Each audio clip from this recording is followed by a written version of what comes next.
Lessons that animals teach. We have been linked to animals and have shared this planet with them since the beginning of human time.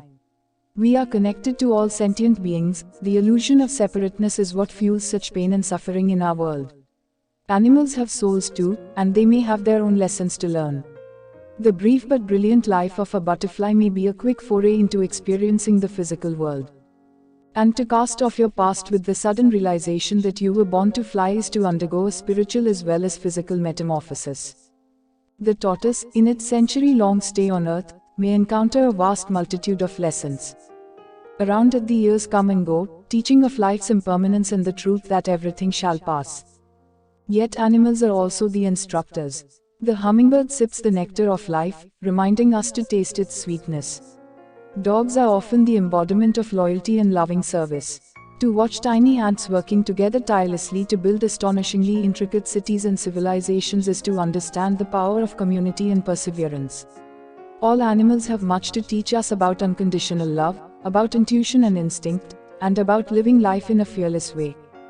Our pets can help us during our transition after death.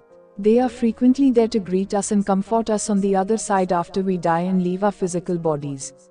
They also reincarnate, as so many pet owners know. They can come to us again and aid us more than once during our particular lifetime. They can reunite with us in our future lives. Their expression of love for us never ends. They will oftentimes sacrifice themselves for their owners. People tend not to do that for each other. Animals are ubiquitous and loving beings, helping to herd us back to our spiritual paths if we happen to stray. In that sense, even our birds, horses, and other pets have a bit of the sheepdog archetype in them.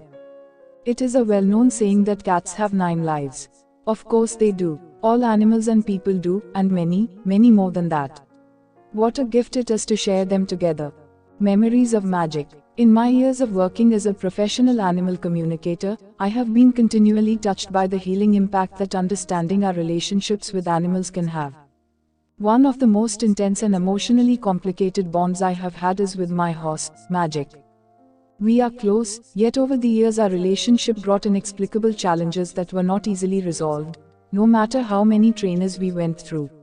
One day on my Wisconsin horse farm, when I was struggling to understand the depth of my feelings for Magic, my spirit traveled, first reminiscing in this life about him, and then to an ancient time where Native Americans and horses lived side by side. These visions helped me to understand my present-day conflict with him. Discovering my soul connection with Magic opened a door that brought peace to a grief I didn't even know was there. My emotions regarding Magic intensified during the summer of 2006. As the heat reached its peak, so did my frustration. "I am so angry at you," I screamed, standing next to him as flies buzzed around us, gripping the riding crop over my head and ready to whip his back. "I hate you. I hate you." Clenching my jaw, I hit Magic instead on the neck with the flat of my hand. I reeled backward and stiffened my body as my breath sucked into my chest. Hesitantly, I turned my head to face him and saw my reflection deep within his liquid eye. His black and white body froze in place like the cold metal gate next to us, yet his skin quivered across the tense muscles on his neck. I dropped the whip from my hand, collapsing into sobs on the dirt in my barn. "What is wrong with me?" I cried, repulsed and shocked at this intense hostility that I harbored for a horse I deeply loved. I shrouded my head in my sweatshirt and continued to weep. As I sat there, the familiar horse odor that had saturated the fabric of my sweatshirt transformed into a faint but discernible smell of sweet sage. Sitting up and pulling the sweatshirt off, I flipped it around, examining it for fragments of the herb but finding only tear spots that had stained the cloth black. With the next breath, the wafting fragrance filled my nostrils again. The scent of the sage acted as a conduit to the near past and then to a past life, as scent of the sage acted as a conduit to the near past and then to a past life, as images began to unveil in my head. I closed my eyes, following this familiar aroma through time to when I first met my beloved and difficult horse 6 years ago. Magic and I had found each other at a stable where I was working. His lanky 3-month-old body felt familiar, and when my heart jolted in confirmation, I knew he was the one. Weeks earlier, after praying for direction from my guardian angel about a new horse, she had told me of his coming. She went on to say that we would share an intense connection. Incredibly, we had both survived major fires. The presence of his raw, burnt legs, caused from running through smoldering hay, brought forth the agony of my own car fire, when a semi-trailer hit my vehicle and I became trapped inside. I ultimately jumped through the flames as my only escape. I desperately sought to forget this trauma, but I couldn't turn away. We needed each other. Over time, I would help him heal his legs, and he would help me heal deep emotional wounds. After we had been together for almost 6 years, the last 2 felt almost unbearable because of Magic's new sassy and unyielding nature. During brief calm moments, however, he repeatedly told me, "I'm sorry, and forgive me." Why would a horse care so much about these topics anyway? I was constantly amazed that I found myself angrier in his presence than with any person or animal I had ever known. Then one evening after kayaking with my friend Mary, it all began to make sense. "It's getting dark. We had better get our kayaks out of the water," I remember saying, shivering while looking down into the dank shallow water of Badfish Creek. "I don't know why I feel so creeped out here all the time. It doesn't make sense. I've felt that every time I've been here, even though it's been years now." Together we pulled the boats up the muddy embankment onto the grass. To get them home we would need my truck, which was parked at my horse farm just a short distance away. Walking across my neighbor Doug's hay field was the shortest route. Instead of leaving right away, however, we felt compelled to linger and talk about our favorite parts of the day. Suddenly, I felt a large, strong, and kind hand against my back. The hand gently pressed against me like a pilgrim touching a sacred site. I was not scared and lengthened my back into this soft, deep connection. My rational mind thought, "It must be Doug." I turned, but only the muddy edge of the creek returned my look. There was nobody. I flung my head around and blinked my eyes in confusion. "Mary, a man just touched my back. I swear I'm not crazy." "I know," she said. "You do. How?" "I just saw about 20 people standing behind you. They were dressed." "No, you look," she said patiently. "Look in your mind's eye." Closing my eyes and taking a deep breath, I asked to see who was there. Immediately, there was a large group of Native Americans standing in front of me, emanating love and telepathically sending me these words, "We love you. We are so happy you are here. Please know we forgive you. All wrongs are released." The man who had touched my back looked wise, like a trusting father. Next to him, a large woman who radiated love was enfolding me in a warm embrace, and each person in turn sent what felt like an incredible hug. "We will send you more visions to bring you full understanding and forgiveness for yourself and your horse," they said. I knew that they were speaking of magic. Once again, I had no idea what I would need forgiveness for, and I wondered what magic had to do with this. I opened my eyes and walked across the dark field with Mary. My bones vibrated inside my body as I felt myself like a seed sprouting, changing, and growing. I wasn't sure I was ready for this. But seeds sprout and grow, regardless. Weeks passed before the next full vision emerged during a deep meditation, in which I saw myself in a past life as a Native American woman with my baby and husband. "Hey, stop that," I was saying, and I giggled as my husband grabbed me around the waist. I could feel the heat radiate off his taut body as he stood beside me. "I'm going to get you, Shayna," he teased, as he crouched on leather hides that covered the dirt floor inside our home. His big eyes glowed with playfulness, and he darted between our small daughter and me. "You are just a little bear," I said. "You think you're so big and strong that you should be called Big Bear." "No way, you're always going to be my little bear." I continued to pester him as I swooped up Aisha, our baby, and ran out of our hut into the sunlight. "Brr," he growled, with his big hands made into claws. "Here I come." With Aisha at my waist, we ran through the trees and out into the field. "I'm with Aisha at my waist," we ran through the trees and out into the field. "I'm coming, Shayna. You girls had better run." As I looked down at my daughter's soft tuft of black hair, we pranced like sneaky cats to hide among a herd of horses. As we moved into the open grass field, a rush of earthen-smelling wind brushed our faces. Aisha cooed and flung her arms up in excitement at the sight of the paint horses gathered around us in different hues of black, white, and gold. Nestled in the middle of the herd, we peeked over the white mane of magic, looking for my husband. I had no sooner mumbled, "Where's Papa, Aisha," when I heard, "Boo," and felt warm fingertips grabbing my shoulder. I spun around and he was standing behind us. How did you get there? You see, my wife, I am a fast warrior. I raised my eyebrows and nodded. Then Magic's fuzzy black and white nose hit me, as if he wanted in on the fun. I grabbed my head, for he wasn't gentle and it hurt. That horse of yours is rude, I said in irritation. You should trade him to another tribe. Never, he said. He has power. Too much. He's going to hurt one of us, I recalled saying, and then the image faded out. I opened my eyes as the past life ended. I knew from this little story that I had loved my husband and daughter. My sense of unity in the tribe was deeply rooted to my connection with them. Magic was challenging in that life too.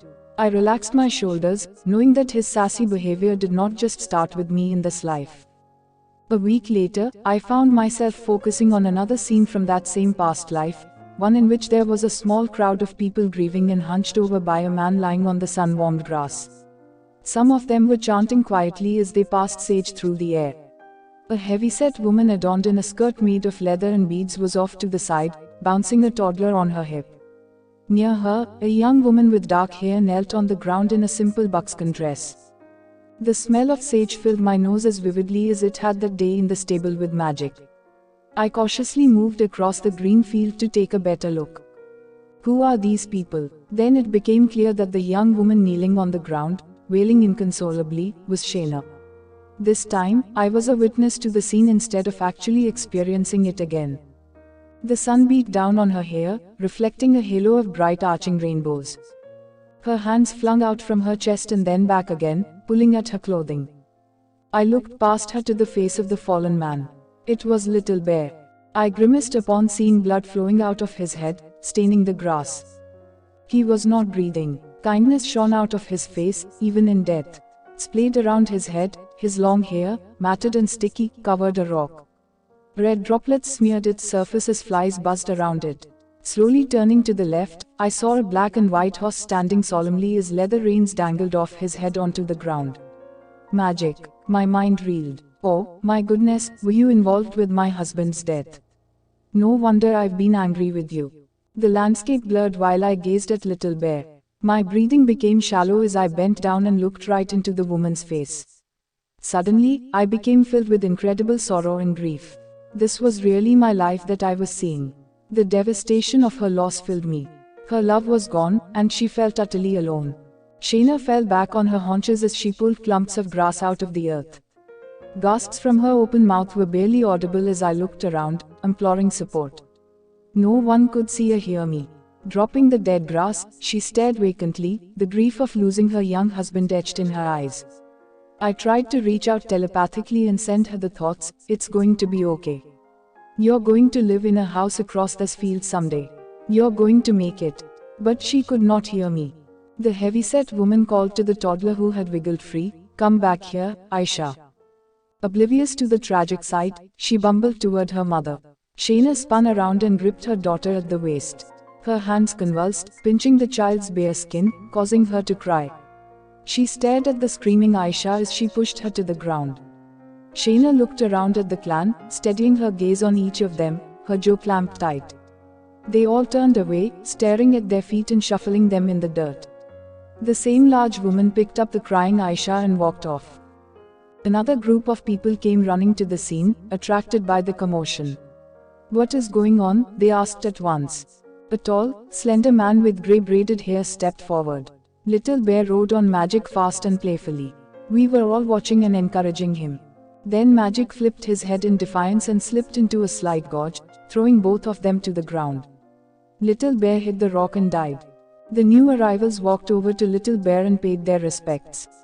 I saw my native self get up from her dead husband's side and walk into the crowd. My native self get up from her dead husband's side and walk into the crowd, taking her baby from the arms of the large woman.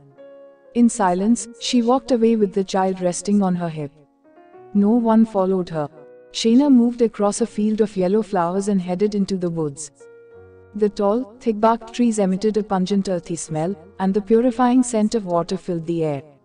As she slipped down the grassy twig-covered hill, she used one hand to keep from falling while the other grasped her beautiful daughter. The sound of rushing water became thunderous. Shayna stepped into the quick-flowing stream, immersed up to her thighs. Struggling against the water's flow while moving deeper into the powerful current, she took the child from her hip and slowly immersed the baby's chubby torso into the swirling water. She took a deep breath and lowered her daughter below the water's surface. Shayna's arms stiffened. Ayesha's tiny body went limp.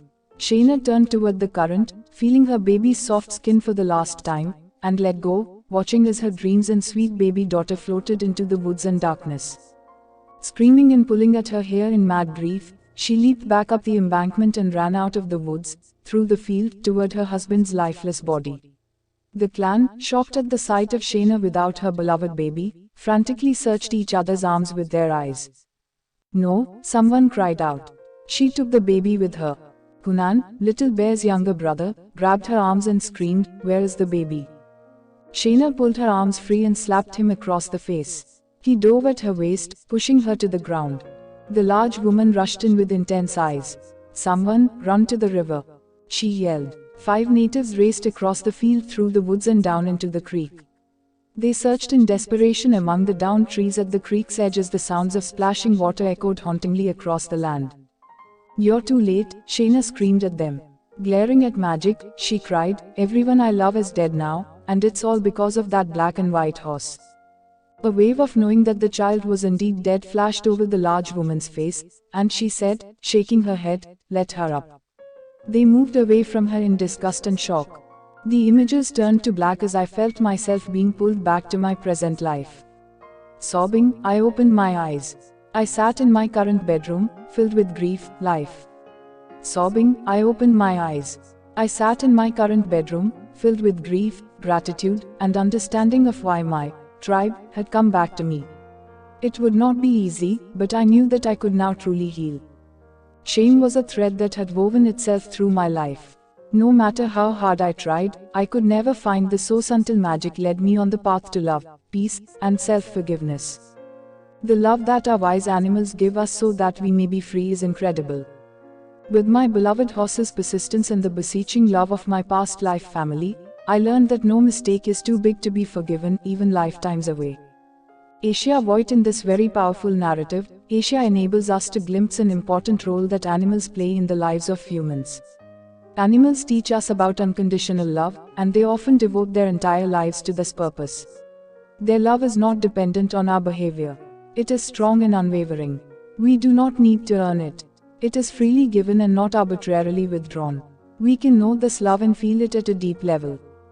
Animals reincarnate, as Magic's story illustrates. Their souls may not be as individuated as those of humans, perhaps their family or group soul mingles more. But this distinction is not an important one. Guilt and shame are negative emotions that cause us great discomfort and disability. They are partly caused by our belief that we have not lived up to some arbitrary level of thought and conduct. We have disappointed ourselves by not conforming to an internalized and very lofty standard of behavior. Our failure creates anger, and the anger is directed inward. Depression and despair often follow. This whole process is preventable. The past is an excellent teacher, but once you have learned the material, you need not keep studying it over and over again. Doing so will only prevent your education from advancing. Learn from the past, then let it go. We have all made mistakes in our present lives and throughout all our past lifetimes. Clear awareness of our mistakes allows for correction and the intention not to repeat them.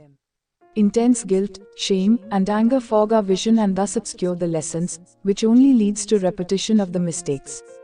These negative emotions block our growth and steal our joy. Non-judgmental awareness dissolves harmful negativity and helps us to regain our bearings. Magic returned to teach Asia these lessons.